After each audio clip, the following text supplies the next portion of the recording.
आरक्षण आमच्या हक्काचं नाही कुणाच्या बापाचं, आरक्षण आमच्या हक्काचं नाही कुणाच्या बापाचं.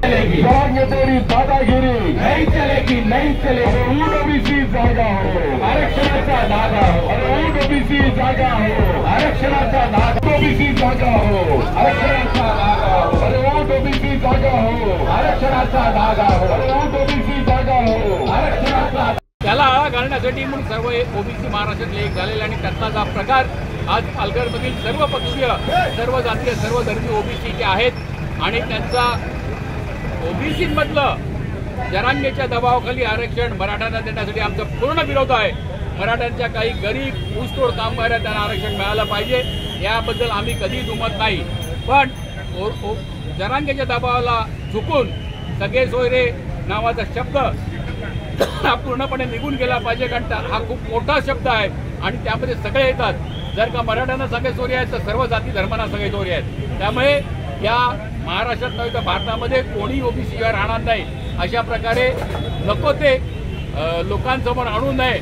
आणि म्हणून अशा या ज्या जरांगेंनी मागण्या केलेल्या आहेत त्या अवास्तव मागण्या आहेत. त्या मागण्या शासनाने कधी दबावाखाली पूर्ण करू नये. ओबीसीचं आरक्षण 1% कमी करू नये. ओबीसी मधलं कुठल्याही प्रकारच्या गरजूंना आरक्षणापासून वंचित राहू नये. म्हणून हे आंदोलन जे आहे ते गेले 2 वर्ष झाले आम्ही सातत्याने करतोय, शांततेच्या मार्गाने करतोय. कदाचित हे आंदोलन पुढे उग्रही होऊ शकते, याची दखल शासनाने घ्यायला पाहिजे.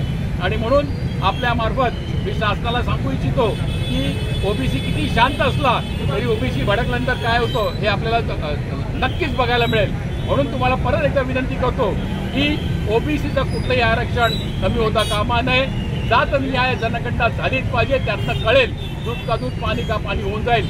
आणि जात न्याय जनगणना हाच सर्व ठिकाणचा बेस आहे. त्यातनं जाती पाती धर्म, त्यांची आर्थिक परिस्थिती, शैक्षणिक त्यांची लेवल, या सगळ्या गोष्टी कळल्या जातील आणि आपोआपच या कोणाला आरक्षणाची गरज आहे त्याला आपोआपच आरक्षण मिळेल आणि खऱ्या अर्थाने संतोष साधला जाईल असं आमचं सगळ्यांचं ठाम म्हणणं आहे. आणि म्हणून आजचं हे आंदोलन आहे, इथे सर्व पक्षी मंडळी आहेत, त्याची आपण शासनाने दखल घ्यायला पाहिजे. मधला ओबीसी हा मोठ्या प्रमाणावर आज संघर्षाच्या भूमिकेमध्ये आहे आणि मनोज जरांगे नावाचे एका नालायक माणसाने, ज्याला काही गमभन समजत नाही, ज्याला घटनेतलं घ समजत नाही, ज्याला डॉक्टर बाबासाहेबांची घटना मान्य नाही, ज्याला आपल्याला आरक्षणातून जो ओबीसी समाजाला देशामध्ये आज आरक्षण मिळालं आहे, समाज घटकाला जो आर्थिक स्तराचा खालाव त्याला मिळालेला आहे, त्याच्यातून तो आरक्षणाची मागणी करतोय. ज्या मराठ्यांनी मराठा समाजातल्या लोकांचे साखर कारखाने आहे, शिक्षण महर्षी आहे, त्यांना तिकडे न्याय कधी मिळाला नाही, पण त्याला ओबीसी म्हणून आरक्षण पाहिजे.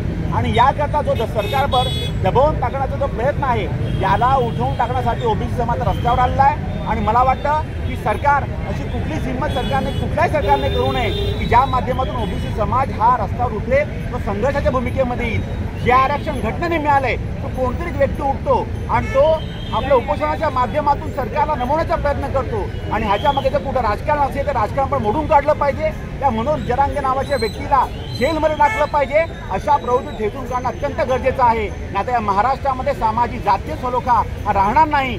आणि डॉक्टर बाबासाहेब आंबेडकरांच्या या महाराष्ट्रामध्ये, शाहू फुले आंबेडकरांच्या या महाराष्ट्रामध्ये, छत्रपती शिवरायांच्या महाराष्ट्रामध्ये जातीय भेद जो कोण निर्माण करत असेल तर हा मनोज जरांगे करतोय.